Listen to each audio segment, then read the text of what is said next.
James Ward-Prowse. Today, West Ham win 3-2, and you've got to say James Ward-Prowse is absolutely influential in that. Yeah. Do you know, like, when I see him, he reminds me a little bit of Bex, the way he plays now.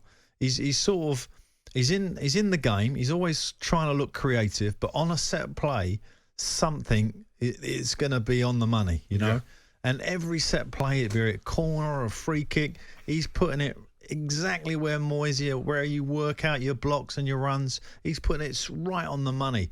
And this is that gives you a massive tour, just that alone, let alone everything else he does in the game. His physicality and his pace, I think, is the two things that perhaps go against him at that top level. And whether whether you can sort of fit him into a team and make up for that in other ways, of course you can.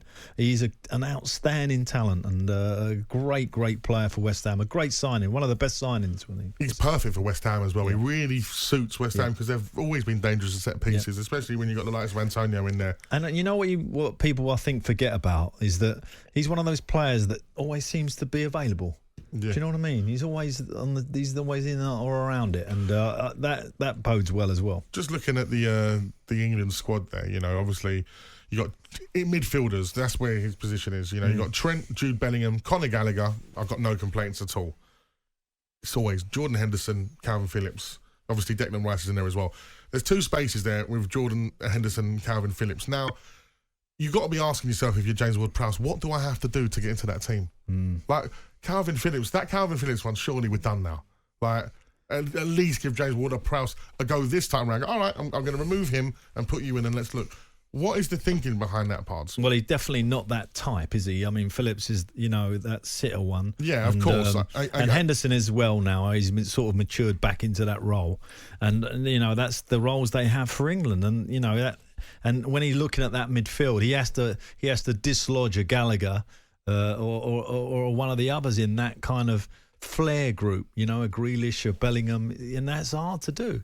So I can understand why he isn't, but the Phillips for me is still a still like if I was playing regularly in the Premier League and as well as Ward-Prowse, I would look at that and think, come on.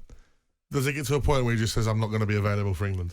No. I don't think he should ever do that. Ever do that. And, the players who have done that have really regretted it, I think, over the years. Put yourself up for England, no matter when it comes. Can you imagine coming round to a World Cup and suddenly there was a couple of injuries and you're in there, and now you're in, and now you're playing? I've seen it so many times with players. Yeah. Zaha, I had a long conversation with Wilf Zaha. I said, don't play for England. Put yourself up for England.